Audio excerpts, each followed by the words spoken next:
Muy buenas noches, sean todos bienvenidos a los libros de la casa.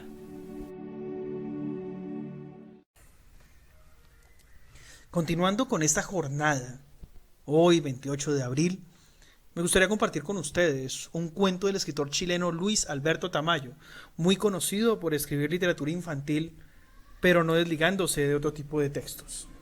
El cuento que quisiera compartir con ustedes en este momento se llama Mi hermano cruza la plaza y dice así. Yo tenía 10 años cuando mi hermano se fue. Durante mucho tiempo su nombre estuvo prohibido en nuestra casa. Crecí sabiendo que tenía un hermano que vivía en Francia. Después supe que no, que vivía en el exilio.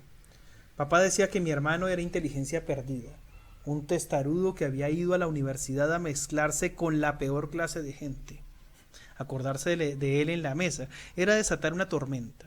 Mamá lloraba en silencio, mi hermana Claudia inventaba planes para ir a visitarlo, papá las embestía contra políticos antiguos y disertaba sobre la importancia de no meterse en nada. Cuando egresé del cuarto medio, papá lloró y todos lloraron. Tuve la sensación de que no era yo quien se graduaba, sino mi hermano otra vez. Sus cartas fueron escasas, apenas 5 en 7 años. Recuerdo que la última decía: hace mucho tiempo esta noche, mañana salgo para Rennes con una exposición sobre crímenes de Pinochet. Mi madre la quemó entera, muy asustada.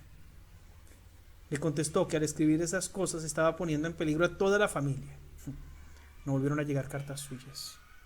Años después supimos que mantenía correspondencia con una vecina del barrio antiguo, del barrio en que vivíamos cuando vino el golpe militar. Fuimos con Claudia a ubicar a esta señora. Se acordaba bien de nosotros a pesar del tiempo transcurrido. Nos mostró 2 cartas largas. Entonces pudimos saber cómo sonaban sus palabras, qué decían. Ahora teníamos edad para entenderlas. Reiniciamos el rito de la correspondencia.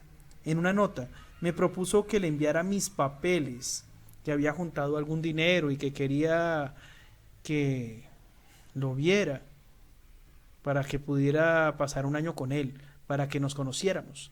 No contesté su mensaje, ya llevaba un semestre en la universidad.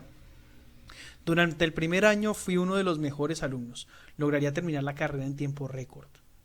Cuando me invitaron a hacer trabajo voluntario para ayudar a los campesinos pobres, yo pensé que estaba bien y me inscribí. Al saberlo, mi madre se puso tensa. Eso no es ayudar a nadie, me dijo. Eso es hacer política. Te va a pasar igual que a tu hermano, que está donde está por meterse a ayudar a gente que ni siquiera se lo merecía. Mi padre empezó a cambiar su discurso. Ahora decía que a los militares no se les podía pedir que fueran buenos gobernantes. Argumentaba que contra las Fuerzas Armadas no se podía hacer nada, que no se trataba de darle el favor o la contra a Pinochet, pero que había que reconocer que él mandaba y punto, que no había nada que hacer hasta que ellos mismos lo sacaran y pusieran a otro quizás peor. Un día Claudia le discutió en la mesa. Le dijo que a cada momento ocurrían cosas terribles y que no era justo quedarse sin hacer nada. Mi padre le lanzó el nombre de mi hermano como un insulto. El negocio grande que teníamos en Santa Rosa quebró por la escasa venta y 2 clausuras seguidas por no dar boleta. El dinero que se pudo salvar se convirtió en un taxi. Al poco tiempo el viejo Peugeot azul también fue pintado de negro con el techo amarillo. Esas eran las entradas de la familia, más el arriendo de la casita de la cisterna y el kiosco para vender cosas de bazar y refrescos que instalamos en el antejardín de la casa. A Claudia y a mí nos costaba mucho entender lo que pasaba. Mirábamos todo desde afuera del tiempo. Sabíamos que nuestro hermano había vivido en otro país, un país distinto, con el mismo nombre, pero otro. El contacto con mi hermano lo hacíamos en notas pequeñas. Supimos que no estaba en París, sino en México, que tal vez partiera hacia Nicaragua, hacia donde su aporte pudiera ser útil. Había perdido la esperanza de que lo dejaran volver. Yo no apareceré en ninguna lista, afirmaba. Yo volveré cuando se abran las alamedas. Nuestra conversación se tornaba cada vez más difícil de entender. Él nos hablaba de que nuestra situación no era aislada, que la política económica del régimen estaba golpeando duro a la pequeña burguesía, que por último nuestros padres se lo merecían por todo el mercado negro que habían hecho. No se alegraba de que nosotros fuésemos a ser profesionales. Nos prevenía de que no nos convirtiéramos en chanchos ahitos y emplumados, ajenos a los problemas de las grandes mayorías. Claudia le respondió habiéndole de la nueva casa en que vivíamos, de su trabajo como voluntario en la Cruz Roja, de sus charlas de higiene y primeros auxilios, de la creación de un banco de medicinas para ayudar a las personas que no podían comprarlas. Él respondió que eso era querer atacar el cáncer con dominales, que la salud de las personas debía ser responsabilidad del Estado y no de la caridad de señoras gordas ni de niñas con sentimientos de culpa por sentirse privilegiadas.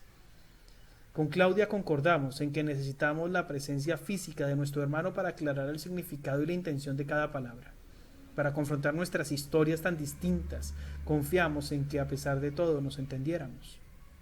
Los robos y los asaltos nos tenían a todos alarmados. No se podía dejar ni maceteros en los antejardines.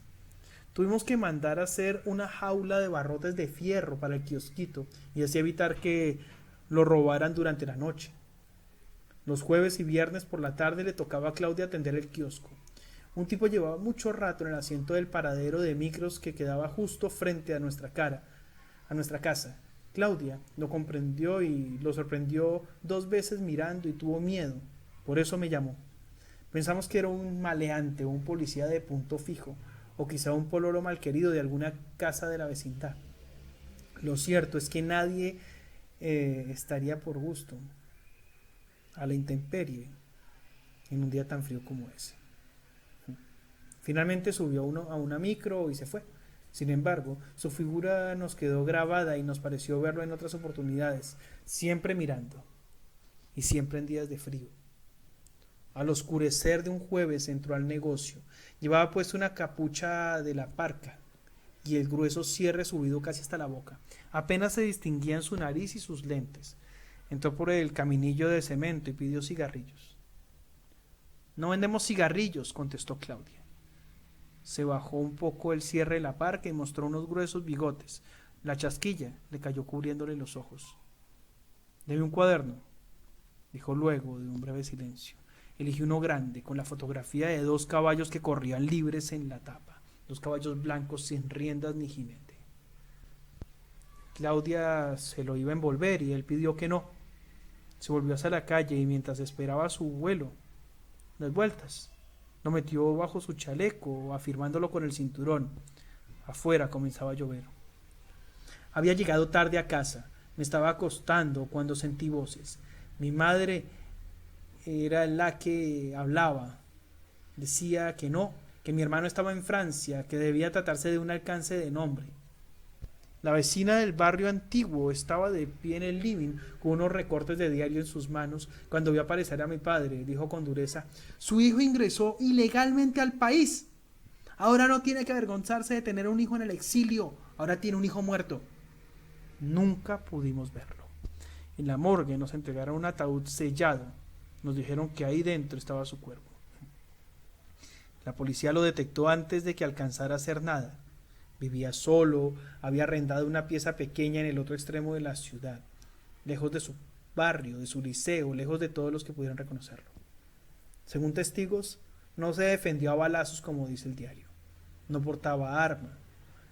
Iba de blue jeans y zapatillas cruzando la plaza. Unos 20 agentes lo esperaban, uno tomando helado, otro con un paño amarillo, simulando limpiar parabrisas de automóviles por una moneda. 2 más haciendo footing en impecables buzos azules. Su muerte fue una práctica profesional para un grupo de egresados de las academias de la muerte. La ventana de su pieza daba justo a la plaza. Cuando entramos al último lugar en que él habitó, las piernas se nos doblaron. Estábamos cerca de él, de su vida. Todo estaba envuelto. Una vieja radio a tubos quebrada en el suelo.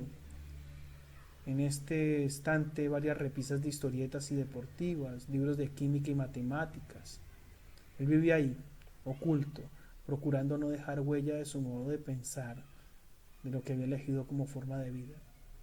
La dueña de casa contó que salía poco, que por las tardes escuchaba música y jugaba con Sammy, un gato esquivo que rara vez bajaba del techo. Bajo su cama encontré un par de zapatos negros. Los tomé y me los puse. Me quedaron bien.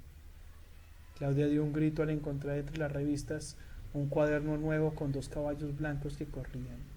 Lentos cruzamos la plaza que él no pudo cruzar. Ha llegado el momento de cerrar.